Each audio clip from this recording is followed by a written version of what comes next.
Hey, and welcome to another episode of Just Another Effing Podcast. I am your host. I am one half of the greatest tag team in wrestling podcast history.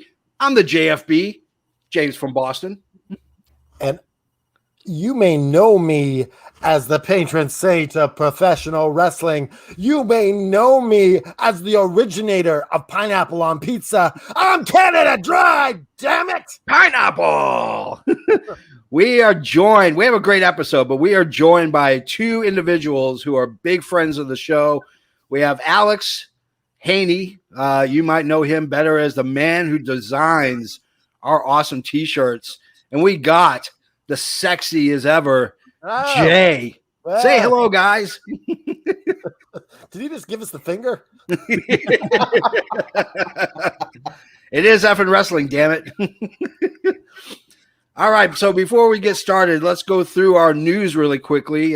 This Friday on SmackDown, Shinsuke Nakamura, King Nakamura, as he's been calling himself, removed the name King and said you can just call him the Intercontinental Champion, Shinsuke Nakamura, because the King of the Ring and Queen of the Crown tournament have started on Friday.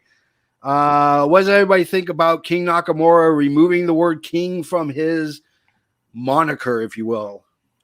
Well, I think it's just because they got the King tournament coming up and the Queen of the Ring or whatever they want to call it, all those sort of things. Yeah.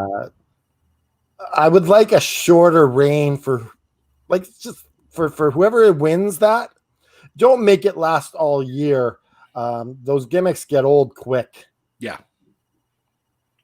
I would actually like what Mabel wanted to do and have a King of the Ring championship belt.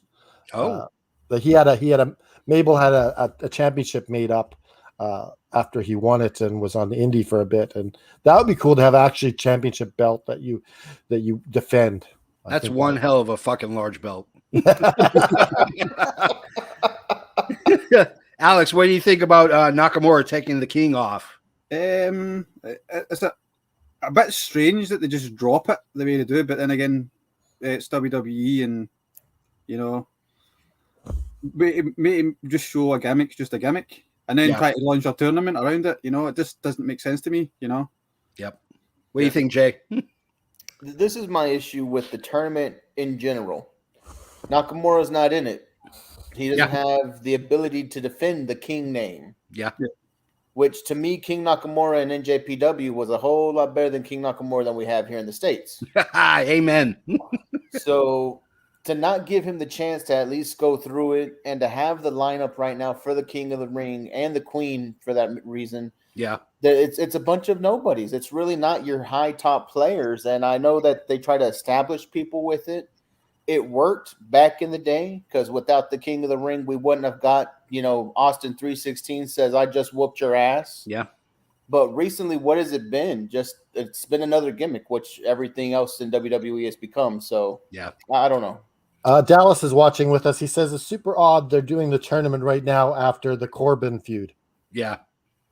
Yeah, it seems kind of misplaced and out of place. Do we have predictions? Who's going to win King of the Ring and who's going to win the Queen of the Crown? Oh, that's so hard to say. I like Cesaro to win it. Yeah, except Cesaro lost. Oh, did he? Oh. Who's the update I am on WWE? He lost to who I believe is going to win, and that's Finn Balor. I think Finn takes it. Oh, please don't make him King Balor. No. He is the prince, and now they can call him the king. Well, if they made him Prince Balor, like actually had a prince crown, that'd be cool. Yeah, and Queen, I think, is going to be Malachi Black's wife. What's her name? Zelina Vega. Yeah, Zelina Vega. I think Zelina takes it. She looked really good. They don't push her very well, so yeah, she looked really good in her 3-minute match. What do you think, Haney? I was thinking along the lines of Finn as well, but there's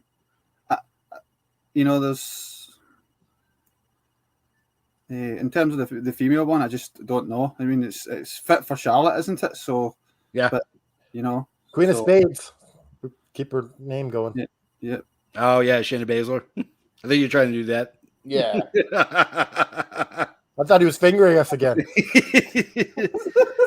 All right, our next news. Gable Stevenson apparently is going to have WrestleMania as his debut. What we don't realize is he was a junior in college. He is going to finish his degree. They expect him in his wrestling season to end in March, just in time for WrestleMania, where apparently he will debut. I'm excited to see Gable Stevenson. Actually, it would be nice to see the WWE not screw over a guy with the name Gable in it. So that's my personal thought on it. So he was drafted to Raw, though. Why is he not wrestling until WrestleMania? Because he's still going to college. He's a senior they drafted this year him just for future considerations, kind of thing. Yes, and he's like also got his wrestling season at Oakland. Like what we did for you in the draft. We got your rights. Exactly. Wasn't the whole draft video thing in the house a totally just? I'm just saying, what was it? Right, naff. You know, it just like made no sense whatsoever that you know that they would have a camera there. You know. Yeah. They're trying to make it like the NFL. They're trying to make it like the NFL draft. Yeah. No. He couldn't even go to SmackDown. He has to go to Raw. That draft was piss poor. You can't have it over two shows. You got to do it one night, and you got to make it realistic. Not drafting certain people until the next show just didn't make sense. Yeah, and the draft. And here's the thing: the picks don't actually take place until 2 weeks from this past Friday. So you still have another 2 weeks of them shoring up storylines and getting them ready to make their debuts on them. Did WWE ever do the draft well, or has it always been shitty? That's always been shitty. Yeah. Always been crappy. The draft in a wrestling sense to me doesn't make any sense. You know? It just doesn't. It doesn't. What about trades? Do trades make more sense than a draft? No. Just a shakeup. No. Just call it a shakeup and have people showing up at each different randomly, you're now on this show. You're now on this show. We don't need any backstory behind it, right? Just like now you're on the show. Wow, cool. And when you have things like feuds moving over, and wrestling fans are, quite savvy now. When you get somebody like Seth moving over, you think Becky's going to move over the other way, and it's like, why not just announce that on the same show? I agree. It just takes away from the point of what they're trying to do. I get the NFL thing, but yeah. What was it? A quick story. I was on holiday was it Florida, and it was my first time ever experiencing the NFL draft. Yeah, and it nearly fell out with me because I didn't want to leave the hotel room because I was just fascinated with the whole coverage of it all. It's just Anyways, the NFL makes it. The NFL makes it like an event. I mean, it truly is. It's a 3-day event, but that first round, which is at night, is huge because these kids that are getting drafted out of college are multimillionaires like that. I mean, instantly these guys are going to be owning Bentleys, buying their moms and dads' houses, and strippers galore. Just off of what you're drafted 1 to 32. So Dallas said he liked the draft in the beginning. And he says that I'm too trade trigger happy. Yeah, he's drunk. You are very trade trigger happy. Dallas is drunk. It's not even noon it's noon my time, and he's already drunk off his rocker. So next bit, WWE management is pretty high on Ridge Holland. Supposedly, Vince and Bruce Pritchard are extremely high on Ridge Holland. From the little that I've seen of him on NXT and 2.0, he's not bad. I'd be a lot better with Rick Steiner's kid. I think he's got the body, the moves, and the charisma way more than Ridge Holland does. Ridge Holland reminds me of like a real stale, boring Brock Lesnar, if that's even possible. Yeah. What do you think, Canada Dry? It is time for the weekly. It's for He's on the show again. I don't understand WWE why they aren't. They got the Rick Steiner kid in the Rick Steiner gear, but you're not calling him Rick Steiner, so I don't understand that. I don't even know. I can't even remember what his name is, but Braun Breaker. Yeah, Braun Breaker. That's it. That's an enormously horrible name. Yeah. Call him Rich Breaker Holland- Steiner, I don't know. Like, Yeah, but Rich Holland, I mean, you Yeah. know, he's a stout big guy, but I don't think he's that great on the mic. I don't think he's really got that charisma in the ring. He's just kind of a big, huge guy. I really like Top Dollar.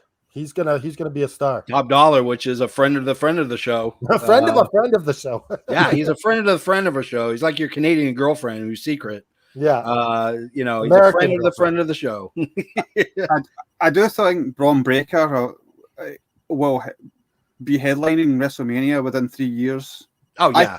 I suspect if they did it right, I think what they're going to do with that is they're going to do a Goldberg run with that kid. Yeah. You know? But that would be great because you know. Yeah, so. I mean, to be honest, Braun Breaker has got it all. I don't know why nobody else is high on him in upper management, because that kid has got everything. He's going to be literally gold when he becomes either NXT champion and eventually the Universal or heavyweight champion. Yeah, and I mean that kind of breaks down to the point where we're talking about Ridge Holland. Yeah, he's a good name, he's a good hand, but there's other people who everybody can see that's your star in the making. Yeah, for them to kind of be focused on one person, it's very WWE like. They're not looking at the real star that they're making; they're pushing who they want to. Yeah, yep, absolutely. All right, so Johnny Gargano, apparently his contract is up in December.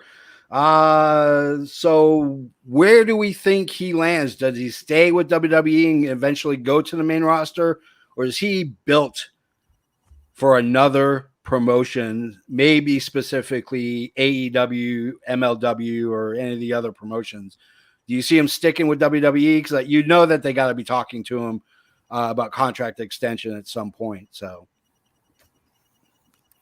let Joven go first. We'll switch it up. It's a hard one, man. I can see him staying just because familiarity breeds, comfortability. You're comfortable where you're at when you know people. AEW obviously is where everybody might want to see him because of, the dynamics there, the people that he knows there. Yeah. It's kind of feeling like AEW is the place where those indie guys can go and be themselves again after being stuck in the machine. So yeah. Of course you want him to go there, but Johnny wrestling and honesty would kill it in New Japan. Oh yeah. Yeah. His way of wrestling, the way he storytells in his matches, if he could work stiffer, send him over there. I could see Johnny wrestling being that Finn Balor type of gaijin that they would really get behind. Yeah, I completely agree. What do you think, Alex? Yeah, I suspect he's staying with NXT. To be honest, I think I think WWE have started doing stuff with social media just to trigger fans. They did it a couple of weeks ago. Everybody reacted when they did when they brought that chap into it. It was doing the whole sort of winding up people on the woke thing. And I said they've just pulled that tweet. For a reason, they did that. They did that to sort of get the reaction that they got, and it's like, oh my god, the WWE have ditched the angle before it starts and all that. Yeah, and yet he's ramped it up even more and more. The payoff for that's going to be huge when he's finally just snaps, because he is just on the wind up. Yeah, totally. But I can't see Johnny going anywhere. I think he's probably settled in the WWE, and I think he's probably already doing training with the younger guys as well, So, but, yeah, So. But I agree with the New Japan thing. He is a phenomenal talent. He just, I think the difference between Japan and sort of Western wrestling is the character. He hasn't got that big persona. Yeah. Bryan Danielson didn't really have it either, for the longest time, and then he got the whole yes thing, the yes movement going. But, these guys are more suited to the sort of Japanese style, I think. I prefer them over there. That's what I was hoping Bryan was going, Yeah. Selfishly, that's where I wanted him to go, not Yeah. UAW. But I think the door's still open for Bryan Danielson to go Yeah. to the New Japan, being with AEW and their working relationship. Yeah, Canada Dry. with Mr. Wrestling, I think being able to go to New Japan would still have maybe a forbidden door. Can we even call it that anymore? It's just an open door. it's been kicked wide open for about 3 months now, so it's no longer forbidden. It's the open door for Johnny Gargano to show up on AEW one day would be pretty cool too. Yeah. So Will Ospreay, really quickly, is going to be wrestling for MLW this fall. The so-called New Japan Pro Wrestling World IWGP World Heavyweight Champion, even though he does not have the belt, still carries it around, will be wrestling for MLW, which should be interesting. But the bigger news, Women of Wrestling has signed a huge deal with CBS and Viacom. AJ Mendez, otherwise known as AJ Lee or Mrs. CM Punk, is going to have a prominent backstage presence, helping them run WOW. And Tessa Blanchard, not only is she going to be an actual wrestler for them, but she's also going to be kind of like talent coordinator. So it should be interesting to see. What do you guys think? Because she's got a horrible reputation from Impact. Tessa for me will be gone within 6 months, if that. It's already. I mean, maybe even 6 days. I don't know if you've seen her T-shirt, the nuclear one. Yeah. But the way the reaction to that has not been good. Not at all. And that one's a difficult situation as well, because we've heard that what's been said, but we've not really heard from her. Yeah. So I think she needs to come out and apologise for it. It was, and maybe that people start to sort of come round. But she hasn't. She just sort of brushed it off. Yeah. Yeah. And there's too many people have said that she did what she did. To be lying. So she needs to admit that. No, I totally agree. Agree. What do you think, Jay? Jim? They're playing into the gimmick of being nuclear heat Tessa Blanchard. It's the wrong move. No, Especially, she's supposed to be talent relations. She's supposed to be like the JR, and she's actually going to be wrestling. Yeah. You can't have a nuclear presence if you're going to be handling relationship with the talent. Yeah. People have to feel like they want to work with you. And right now, she's so toxic, nobody wants to work with Tessa. Yeah. And I think Alex hit it on the head. She needs to apologize. She hasn't, stepped up to the allegations, because it wasn't just 1, 2, it was a flood of allegations that came out. She's just kind of not spoken on it, hope that it's going to go away. But in reality, the only thing it does is make people resent you more, because you're not at least trying to say, I'm sorry for what happened, but we're going to move forward. You're just wanting to move forward, and you can't do that. Yeah. Yeah. I think possibly she's on guard to be a better person, but at the same time, you can't be a better person without owning what you did first. So yeah. So AEW debuted on Dynamite a brand new women's title called the TBS belt. I think it's really good. I think it's great, because now you have another belt that can be highlighting your second tier women like Abaddon and those who are not in the upper level or not competing for the world championship. Julia, cheerleader Julia, and Julia Hart, Bret Hart's ex-wife. Yeah, no, not Bret Hart. He's old enough to be Bret Hart's daughter. Yeah, I know. I'm just messing. I love that gimmick. But yeah, so I think this gives kind of your mid-card women's a real big chance to go ahead and really showcase their talents and build themselves a name and momentum to go after the heavyweight title. What do you guys think? I think it's great. I think that the NWA title, women's title, was a precursor to this, and they wanted to experiment using that title as the secondary title, and it led to this. People are calling it the Haas title because TBS looks like it says Haas. I don't see it, but Hose, buddy, hose. Oh, Not Haas, hose. Hose. whoa, that changes everything. That's what you get with bad kerning and lowercase letters. Yes. Any graphic artist knows that. You need Yes. you need good kerning, and you need to literally make sure that you use capital letters. Who was it had the what was it was it the Sin Cara t-shirt years ago with WWE, the one that looked like a I think so, if I'm not mistaken. Yeah, it comes down to kerning. If you're a good graphic artist, you know it's all about kerning. Last thing, really quick. Although just one thing before you move on, if you don't mind, what alarm bells were sort of ringing with me because I've had the misfortune of watching the Cody and Brandy show. Yeah, and she says she wants to be a champion. And I'm going to go out here and say I think that's what she was meaning. I've got a really bad feeling that she might be the first TBS champion. That is a dear one. God. But she's not in the tourney. What? Well, She's not in the tournament. She's not. Did they announce that who's No. going to be in the Has they tournament? announced it yet? Yeah, I know it's shoot. Who they put in there? Jade Cargill, who I think is going to be the first champion. Yeah. I missed that. Sorry, so just scrub that from the record. Well, you got me playing at the Hawk Championship. Thunder So there you go. We Rosa, scrub yours too. and We'll some delete other that high in names. post production. Yeah. All right, But one really quick thing, and that is the Saudi Prince has asked WWE to make sure that CM Punk and Bryan Danielson are going to be at the Crown Jewel show.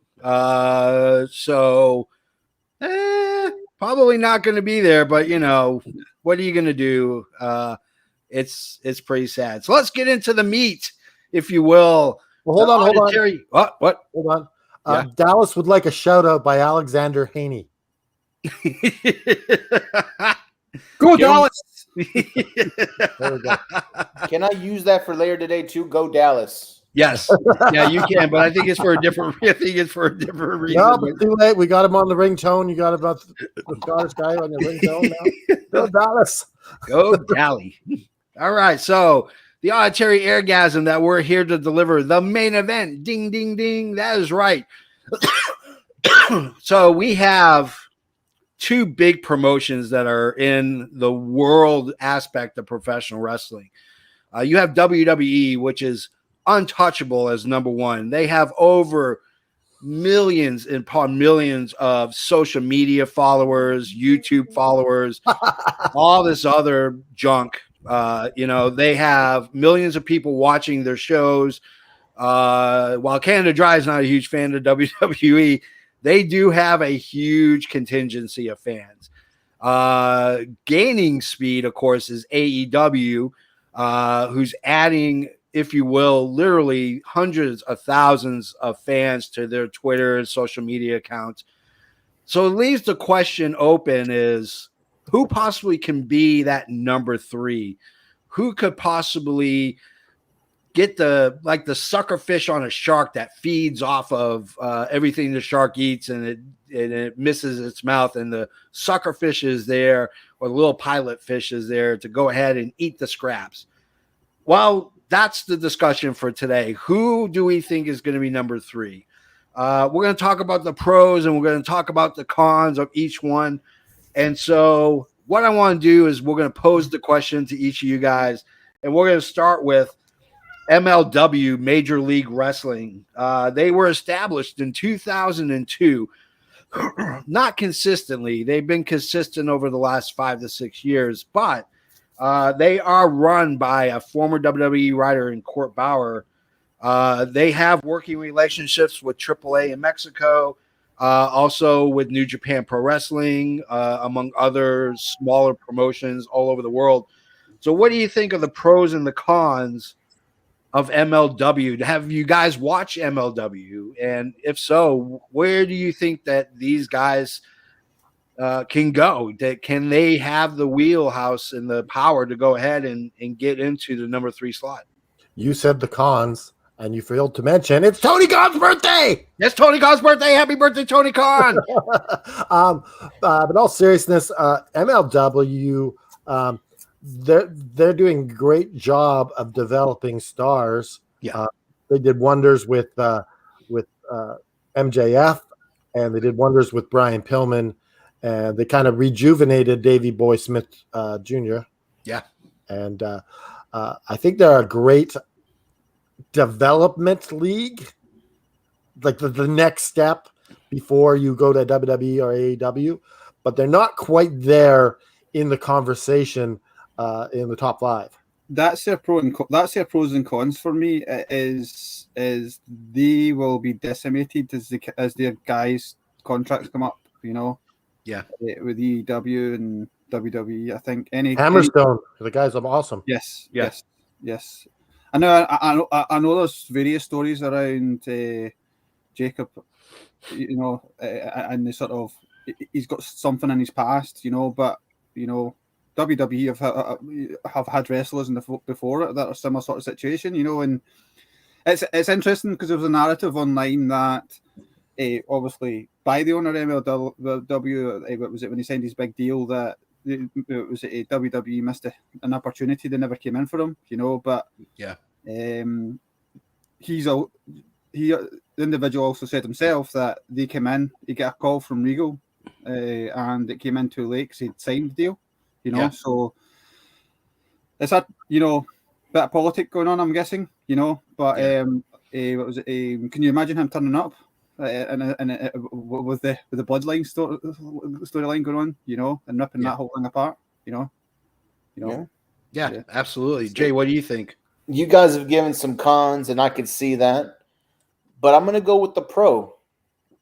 MLW just got their deal with Vice. Yes. They put on a hell of a show this past week. I want to see how many people watched in to see Jacob Fatu and Hammerstone go at it. Yeah. Battle Riot that they do is an amazing event. Everybody loves Battle Riot for all the craziness that you can see in it. Yeah. I feel like bringing back Aztec Warfare is going to swing big time in their favor. Yeah.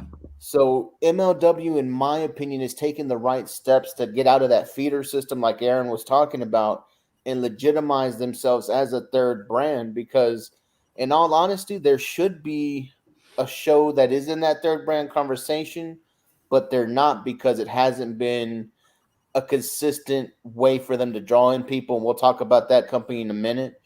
But I think MLW is doing everything they can now to get the eyes on the product. I feel like they're putting out a very good product, and they have just the right amount of the gimmick to keep people interested.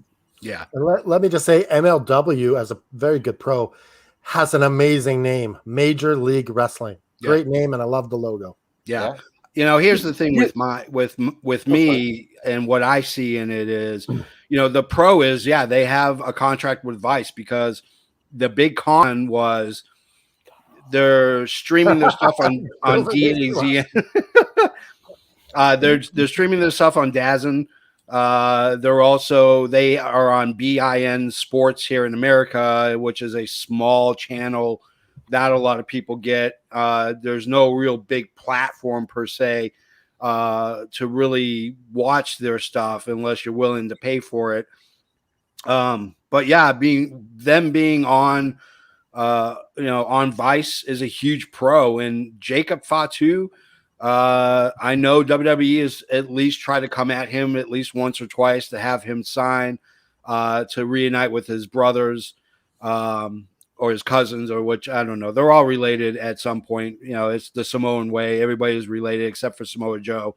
And it's you know, Aaron Coven, are you Samoan? You got Samoan in your Joven? Yes. No. I was going to say Aaron Coven your ears, probably the greatest wrestling family in the business, but yes, we won't go there. I think that's going to be a future show, the greatest wrestling families of all time, because there's not many per se, but there are quite a few. But so those are my pros and cons. I think MLW is doing the right stuff. Can I just ask a question from an interested what I've thought, and obviously intellectual property is a huge thing, and what was it with branding and things, particularly in the States when it comes to what was it, any sort of business. Mhm. How would the baseball league look at Major League Wrestling if they became a big entity? Would they look at that Major League part as something that they own the rights to? I mean, that's entirely hypothetical, but I don't think so, because you don't have baseball in there and your logo is a wrestler. So I think Yeah. you're okay as long as you're not calling it baseball. I think you're fine. It will be interesting, and I'm not big on copyright law and IP. I'm not a genius at it by far, but Major League Baseball is litigious. They always have been, and they probably always will be. So there's a good chance they may try to pull something stupid and say, "Oh, It's possible. I mean, look at WWF, the World Wildlife Foundation, sued and beat WWF, World Wrestling Federation, and made them take the F.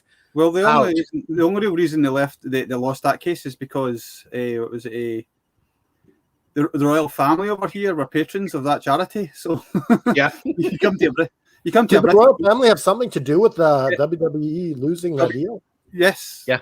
Yeah. Wow. So basically, they're patrons of the WWF. Yeah. The World Wildlife Federation. So can you imagine the Queen losing a court case? Yeah, I can't see that. She may look meek and mild, but I heard she's one tough but broad. wouldn't that be a hell of a court show? Vince McMahon versus the Queen.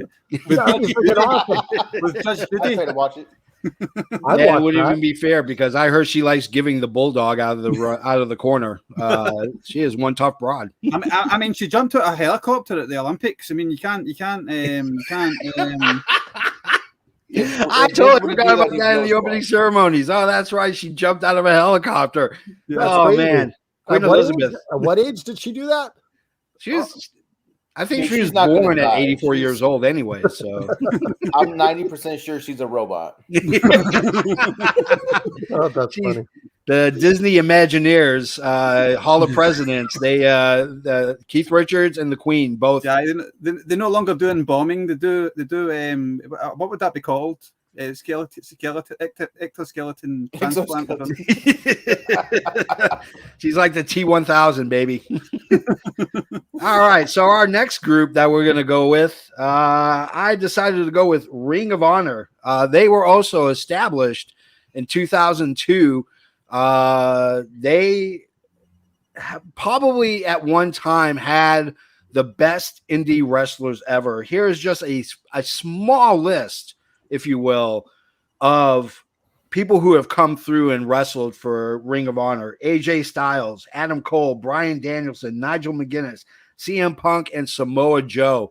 That is a murderer's row, if you will, of indie wrestlers that have come through and have wrestled and have held championships at Ring of Honor. Well, you're not even naming like all the people, all the top stars they've had. Oh no, yeah, this is just alumni. We're not even talking about guys like Rush, Dragon Lee. You have Cody. You have a huge amount of great wrestlers that are wrestling now currently for the Ring of Honor. So I pose it to you guys. Where do you see Ring of Honor? What are the pros and cons? Jay, you raised your hand first. You go first. Thank you. I see that hand in the back. I've got to be the hot take. I'm going to be all cons and no pros because ROH has done it to themselves. Yeah. Yep. Ring of Honor. If you were going to be the third system and not just a feeder, which you are a feeder. Yeah. If you were going to be the third biggest show, you missed your time. You didn't put money. You didn't put time and effort behind your 2002 roster, which was a murderer's row of wrestlers who will go on and create the wrestling landscape that we have now. If you had got behind them, if you would have pushed them, you would have been up there to where AEW is now. It would have been ROH instead of AEW. Wow. Yeah. Backtrack. ROH, you did it again. You did it twice. Because while AEW was established in New Japan, it was also established in Ring of Honor when Cody Rhodes and the Bucks got together and started talking. Yeah. Once again, you didn't see what your potential was. You let somebody else go out there and do it. They found the backing that you didn't have, and now we have AEW, and ROH is just that feeder system. That always will be because they lack creative control, they lack the vision, and they lack the funding to be anything bigger. The elite guys did the dirty on them. Number one, I think it was really, really nasty what they did. I think, but I agree. And the business behind it, and the business, I mean, you've got a major television company behind them, really, so if they were serious about it, they should have went all out with that, because they did the show. They're all in. And it led to All Out. Yes. And let's go out. I'm surprised. I wonder if Tony's went in and tried to buy that off them yet. I know Ring of Honor own that pay-per-view. I wonder. I believe it's the Young Bucks company that owns the name All In. Yeah. Yes, but Ring of Honor, I believe, own the actual pay-per-view. They own the rights to the streaming and the viewing of it, which is why we haven't gotten it on DVD yet. Yeah. Oh. Put it out. So it reminds me a bit of the Aaron and Cody, the Aaron and sort of Cody promo the other week. That fits Ring of Honor perfectly, I Here you go, get the car, Yep. I think with Ring of Honor, their major malfunction right now is the fact that Impact is showing up on AEW, New Japan is showing up on AEW, and they are left out in the cold. You could be having some great crossovers with AEW and just like unifying all the promotions against WWE, and they are Aaron. Yeah. If you had this lovely lady at home, solid knockout, straight up 10, but your best friend out of nowhere swooped in and took her away from you, would you want to go back to that best friend's house? Do I have a new lady by now? No, you're still stuck lonely. That's ROH and AEW. I'm still lonely and sad. But will I get anything out of going to their house? No. Well, that's not the situation with Ring of Honor. They could really step up their game if they collaborated with AEW. Who have Ring of Honor got though? If you take perspective of the talent that Ring of Honor had to what they have now, they do have some good guys there, but all the real talent's been cherry picked, I mean, Ring of Honor. I'm trying to think of who they've got. What was it? There's so much wrestling now to watch. I've sort of been detached from it as well. I know they've got sort of Danhausen and that there, but yeah. I mean, love the guy, love the gimmick, but what's he really going to be? What was it? He's, This hurts. Danhausen is an awesome character. He's a great person, fantastic mind for creativity, but you can't wrestle. He is very good, very evil. Here's my hot take. Here's my hot take. Who would you have help Danhausen kind of get those skills? If you could have one wrestler help Danhausen, the Nightmare Factory, Shawn Michaels. The thing with Danhausen for me is he doesn't need to have that wrestling skill. That he's WWE character, The only reason he won't end up at the WWE because Vince never came up with the idea. Yeah, of course. True. Well, he's too small though to not be able to wrestle. Yeah. If he was a big guy, he could get away with this all day long. Yeah, he could be a 24/7 champ. Yeah. Here's my hot take on Ring of Honor. The names that they have currently wrestling for them right now are huge in Mexico and are not hugely known here in America. Guys like Rush, which, Rush and La Sombra created Los Ingobernables, which is one of the great factions of all time, not just in Mexico, but, in Japan, up in America. I mean, they are a huge, huge, huge faction. They're owned by $1 billion+ syndication company, Sinclair. So the downfall and the big con for me, because I've been a huge Ring of Honor fan since day one. As soon as I saw the first show, I would stay up till 3:00 in the morning because they were on. This is before DVRs came out. And, once DVRs, I could set my time. It was always going to be Ring of Honor because I was slowly getting out of the WWE system and finding these independent wrestling companies to watch. And Ring of Honor was the one I sought out the most. But the big con is they're only on Sinclair stations, and there's not a lot, they show them at odd hours. It's 2:00 in the morning. It's like 12:30 in the afternoon on a Sunday. What are you going to do? You're going to watch Ring of Honor, or are you going to watch the NFL? I mean, it's pretty simple. You're going to watch the NFL, damn it. I thought Sinclair was Impact. No, that's Anthem. That's a whole different boat. Oh, different issue. But it's, here's a company that has more here's a company that legitimately is more liquid with assets than WWE. I mean, they got money. They're printing it literally.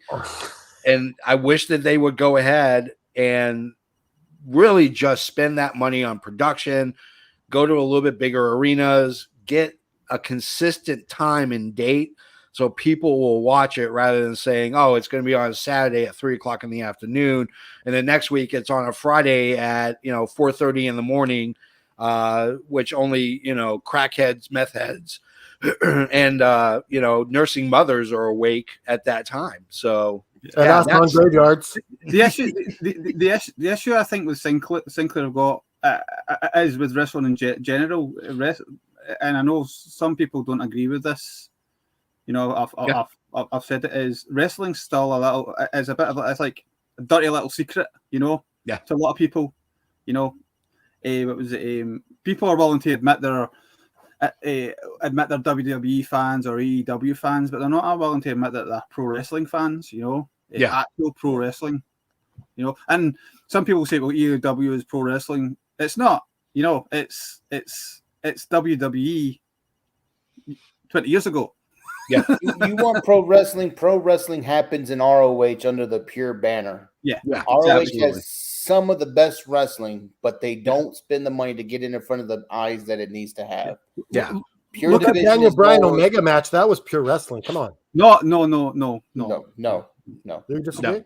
Not like Ring of Honor. There's a difference. You got to watch a ROH pure match. Go look up Jonathan Gresham and Josh the Goods Woods. That's pure wrestling. Yeah. I'm really calling his WWE name. Bryan Danielson Umaga is what sports entertainment fans think is pro wrestling, and it's not. Yeah. And I know I get I know what was it? Sometimes I can be quite opinionated on things on and what pro wrestling is to me, and I understand that. I've watched a lot of pro wrestling, and when I see something stupid, I call it out. When everybody to counter you, Alex, sports entertainment and wrestling are the same thing because no, it's changed. It's changed. It's not the same because whatever is at the forefront is professional wrestling. These things are it's what we see is pro wrestling. It's not the underlying. It's not these things. It's for me, it's what you as a fan want to see that as a company. WWE hasn't done a pro wrestling match since I think WrestleMania 13 with Stone Cold Steve Austin and Bret Hart, and I would even go as far. That was a great match. I would even go as far to say that was probably their one and only pro wrestling match. And I love things like Steamboat Savage. To me, that's one of the greatest matches of all time. But that was go watch one of their matches in the WCW or the NWA. It was that was sort of match was sort of commonplace at that time. That's the last pro wrestling match WWE for me that was Stone Cold and Bret Hart. It just absolutely phenomenal. But for me, what was it? We need to look at the two differently. In my personal opinion, both are good. Yeah. It's not to take one away from the other, but it's a disconnect when you tell me something's one thing and to me it's not, and I get that's just my opinion. And the good thing about opinions is everybody can have their own, and as long as everybody's getting enjoyment out of something. What is it like? Is it like assholes? Everyone has one? Well, not everyone. Not everyone. Apparently not everyone has one. Yeah. Apparently, Some people are born without assholes. apparently Vince McMahon doesn't even poop. You know. All right, let's get to our next one. I'm going to go with Impact, formerly known as TNA. They were founded in 2002 by Jeff and Jerry Jarrett. It was supposed to be an alternative to something else other than WWE. This is when ECW is gone. This is when WCW is gone. This is when these wrestling promotions start coming out of the woodworks and really trying to jockey themselves as being not a contender to WWE, but an alternative. So yeah, I mean, let's talk about Impact. They have a storied history for sure when it comes to their products. So pros and cons. Does Impact have what it takes to be the number 3? What's everybody's hot take? No. Come on, you got to give us more than that. This is a no, and that's it. We could, no, we could repeat exactly what we've just said about Ring of Honor. Exactly the same thing, you know. Yeah. And they had the money and the gumption to take the initial Ring of Honor guys like Samoa Joe and things like that. Yeah. And bring them into their product. And how good was it? How good was TNA? You know, what was it? Up until what was it? 09? Was it 09 or 10? Hogan came in. You know. 09. Yeah, it was just beginning to simmer into something amazing. And then what did they do? Let's bring in some star power. Yeah. You know, and they brought in Hogan and Bischoff and yeah. So when did the money start disappearing for Impact that they really downgraded their production? And 9. Yep. Yeah. After they spent all the money on Hogan, that kind of went downhill. Yes, when Hogan, Bischoff, Dixie Carter, they killed Impact. Because I mean, it's like Alex said, Impact brought in some of the best guys from ROH. That, you know, AJ Styles, Samoa Joe, Christopher Daniels three-way match is still one of the best Impact matches of all time. Yeah. And as much as I love Impact Wrestling, it's because I was bootlegging cable on a little black box to watch Impact or TNA back in the day. All right, report them. And, and you know, it's like I've seen what good they could do, and they're still putting on good matches now. Yeah. But the same thing with ROH is the time has passed for you guys to really establish yourself, because people who remembers what you did with Hogan, Bischoff, Dixie Carter. We remember the good, but then you just shit the bed for so long. Yeah. That now when you have guys that can actually go, like Josh Alexander, you have Moose, who should be a star. You have, you know, top tier talent that AEW is utilizing at times, the freaking Good Brothers. Yeah. And nobody really cares. They only watch your show when Kenny Omega's on, when he was on there, because he brought the eyes. And it's because we're scorned. We've been hurt by Impact once before, and we can't trust them again. Yeah. Yeah. Christian is the world champion still. And nobody cares. Yeah, for now. Bound for Glory is coming up really soon. I have a feeling Josh Alexander is going to take the belt. I mean, here's my take. You know, they have an amazing roster of talent right now. They have a great roster of talent. They have a long history and a huge back catalog. Whether you like the Hogan era at TNA or not, they still have a huge catalog. They got a great working relationship. They work with AEW, CMLL, Inoki Genome Federation, New Japan Pro Wrestling Noah, and Wrestling I, or Wrestle One. They're owned by Anthem, which is another billion-dollar corporation located in the beautiful, wonderful hat of the Americas, Canada. They have billions upon billions of dollars. But is that Canadian dollars? What's that? Is that not Canadian dollars? That's no, I think that's American. They got a lot of loonies and a lot of tooties, damn it.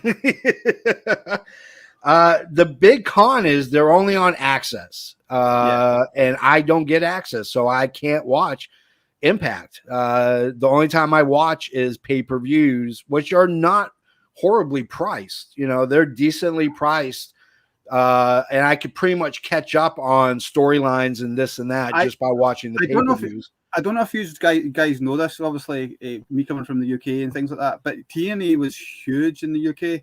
Yeah, the pay-per-views. They used to come over here for like 3 weeks in a row. Yeah, and Impact used to beat Raw. You know, Yeah. Wow. You know, Impact used to smash Raw at times. Yeah. You know, the ratings thing over here isn't as big, but when you sort of look into it, you know, and it was just a massive company over here. You know, what was it when they were over, and they had a huge fanfare about it. What does the UK think of Impact now?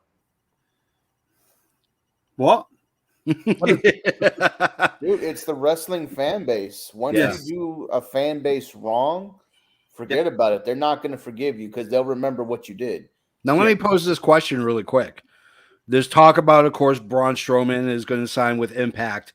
And Impact has come out and said that they are actively recruiting and trying to sign Wyndham Rotunda, otherwise known as Bray Wyatt. If you bring those two guys in, does that change the course of the ship? No. Nope. Neither of them are the star power that people think they are. Yeah. Right. Bray, Bo, Dallas, the matches Bo and Richie had in FCW, you know, you know, amazing. Yeah. That's where the talent is. Bo Dallas is actually more talented than Don't get me wrong. Bray is an amazing mind, but it's too gimmicky. And I remember having a conversation with a friend when the whole Fiend thing kicked off. And I says that's not going to last, you know, because there's only one way that can go. With a WWE is they're going to destroy. They're going to, and what I mean by destroy is not a bad sense. Is the good and evil thing. A WWE has always been the good and evil thing, you know. Yeah. And that sort of goes towards the sort of PG and the, you know. And so it's Impact on YouTube still, or they didn't do that? Nope, they're off of YouTube. I know they were doing some on YouTube, and then you can go on Fight. You can go on Fight. I mean, they have their own streaming service that's called the Impact service, and it's $9.99, and you can watch back catalog stuff. You know, you can watch current stuff. I don't know. Does it go for the pay-per-views as well? It does the app pay-per-views, like the Knockouts last night. Okay. Yeah, they do some of the other ones, like they're one-offs. Yeah, but I still get excited for Bound for Glory, just because, and my biggest con of them is they don't do live shows; they tape everything. So naturally, there's going to be some idiot that's going to post all the spoilers for the next 6 weeks of matches that are going to happen, and you're stuck going, well, why even bother watching if I already know who's going to win or who's going to lose? And they don't travel. They'll go to a location. They'll shoot for 6 weeks. They're currently based in Nashville, which is where I live. I've seen them live quite a few times, even during the Hogan era. And they just don't, Canada Dry has mentioned it before, production value is vastly different than it was, during the big time, even when you had Broken Matt Hardy's run with Impact, production value was huge, and they've pared it down. Obviously it's a cost cutting measure for sure for Anthem, but I would love to see them jump on a bus and go to some cities and give the fan base something to shell out money to go see. So what do we got next? NWA. That is our number 4. Here we go. NWA is founded. They are the granddaddy of them all. 1948. Wow. They started off as a territory. They would collect all these wrestling territories and they wrestle under one group. They would have one specific heavy world champion, even though each promotion had their own champion, but there was one universal heavyweight champion. You're talking about guys like Ric Flair, Harley Race, Sting, just to name a few of millions of people who have come through the NWA system.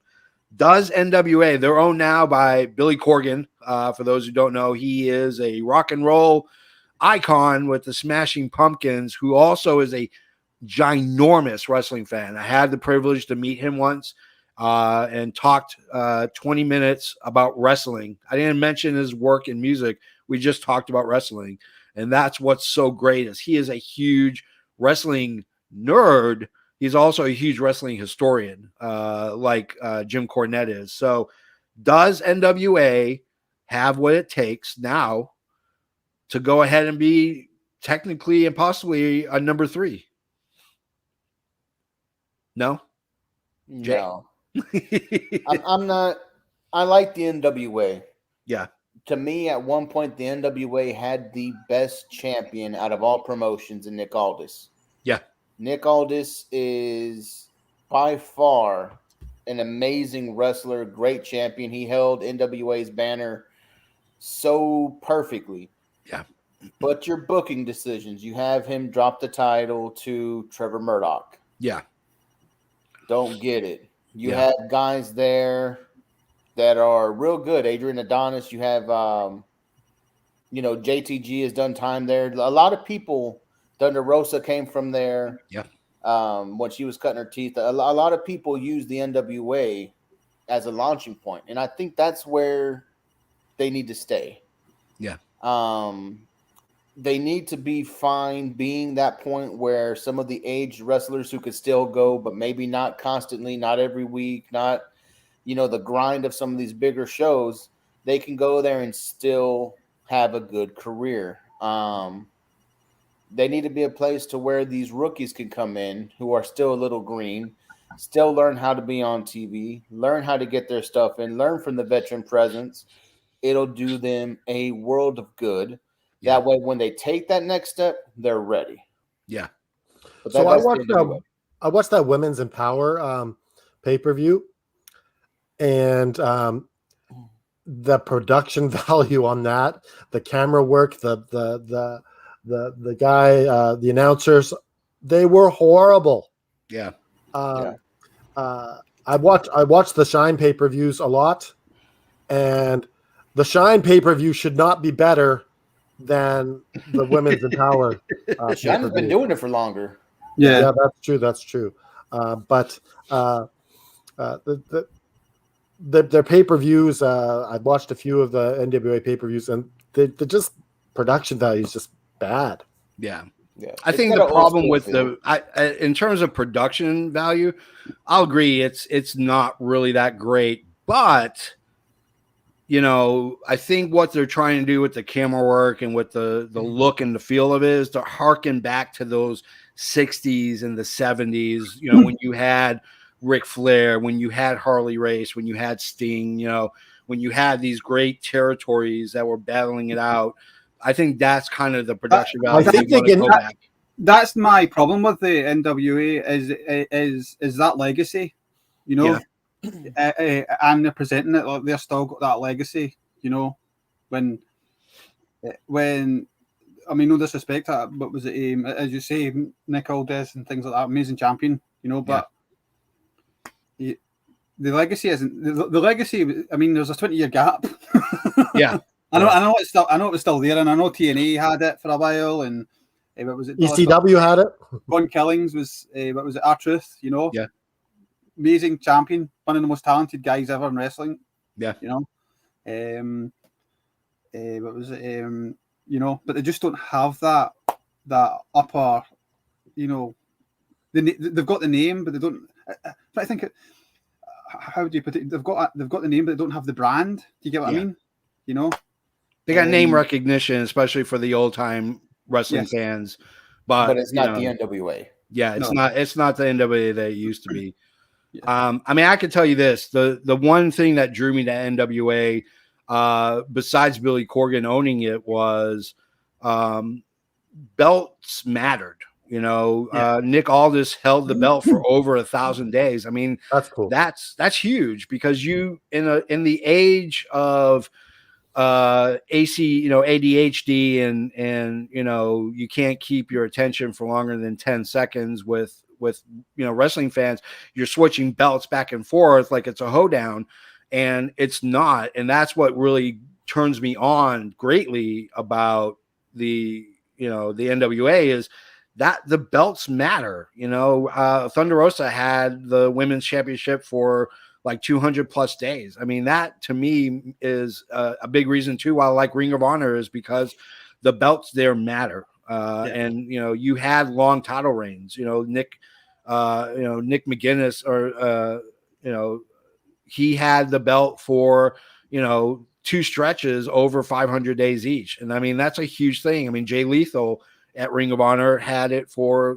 600 plus days. That's to me means a lot more than and we're seeing that in AEW. We're not switching the belts out every couple weeks. I mean, Kenny Omega's had it for over 200 days, and I'm sure when he finally drops it, Adam Page will have it for, several hundred days. I'm just predicting, of course. I don't have any inside information, no inside baseball here, but it's, that's what turns me on the most about the NWA. It sucks because they're not on TV.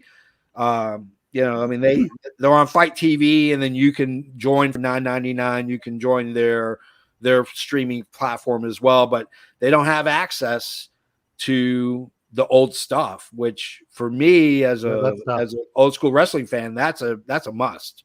Yep. Yeah. WWE owns all their stuff, don't they? No, they own all the territory stuff. Yeah, the backlog of the territories. Yeah. And WCW, which is early day NWAs. Yeah. They don't have everything. They own like the common stuff like we know. Yeah. But there's from what I've read is, I mean, I might be wrong, and I might have changed. There are collections that are not still under the WWE banner. There is a little bit of stuff. Jim Yeah. Crockett Promotions is still one that's not, and I think Mid-South is still. Yeah. So there's some territories that didn't sell out, but the majority belongs to Vince. Yeah, especially like World Class Championship Wrestling from Dallas, Texas. I mean, that's huge. I mean, that was one of the Billy first. Corgan doesn't own that, does he? No, he doesn't own it. No, that's he should be WWE. investing and getting that. Yeah. And what sucks is, the new WWE streaming platform on Peacock doesn't have that stuff. A lot of the old stuff is missing. And it sucks because Smoky Mountain Wrestling was a great, the old AWA stuff with Rick Martel being their champion. And we've talked about how bad the Peacock channel is when we talked about State of the Union. But yeah, I mean, I really wish NWA well, but so my question to everybody here is, out of the 4 that we talked about, who do you see is able to pick up the baton and get the bronze medal in the race for supremacy in wrestling promotions? Since we I'm thinking it's probably Impact right now, because they have the relationship best with AEW. That will implode. Because what will happen is, I fear, and hear me, what I think will happen is, because Impact do have big money behind them, they just don't use it. I think as soon as things take off, if things take off with the AEW the way people think, they will look to Tony and go, wait a minute, what was it? We had this partnership, there's no equal here. You've come in, you've sort of almost suppressed us down even further than what we were. At that point, did they put their hand in their pocket and go, you know what? Let's give this another go. Let's throw a couple of million at it. Could Tony Khan possibly buy Impact? He could. They had It's a possibility. Yeah. It's something like that that's going to happen. What was and I think by the end of this whole scenario, AEW and WWE are probably going to have bought 1 or 2 of the companies that we've talked about here. Just the NWA one is interesting. I can see Tony wanting to buy the NWA title. And I think that's where that whole Flair thing was going. What was it? Maybe not now after what happened. But what was it? That was my incline. was that where that was heading? I sort of thought that might be where that was heading. Is he going to buy that leg? You know, can you imagine if AEW have the AEW NWA Championship? You know, that traditional belt. All the it'd be guys, beautiful. yeah, it's still probably the nicest belt. You know, Yeah, I could see Tony Khan 10 pounds of really gold. wanting to covet those things. yeah. Yeah. So Jay, who do you think comes in number 3? MLW. Yeah. Wow. Impact had their chance. They've proven even with the assistance of AEW, they're still not able to break through their solid hardcore fan base. No matter how much us hardcore fans are going over there, like, you need to watch it now. This Josh Alexander kid is something special. This guy wrestles like a style that hasn't been seen in a good while. Yeah. And he has it all. He is the ultimate utility knife. He's a hell of a performer, but no one wants to watch it. Yeah.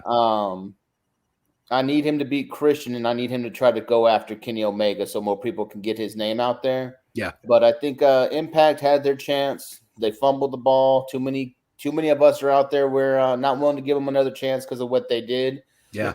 And I mean, and when you think about it, one of the best factions of all time that's never talked about because it happened in that Hogan Bischoff era of bullshit, Aces and Eights. Aces and Eights. They get buried because of what time they came in. But that was the best reveal of a faction ever. Yeah. And they came out at the same time as Nexus, so. Yeah. Yeah.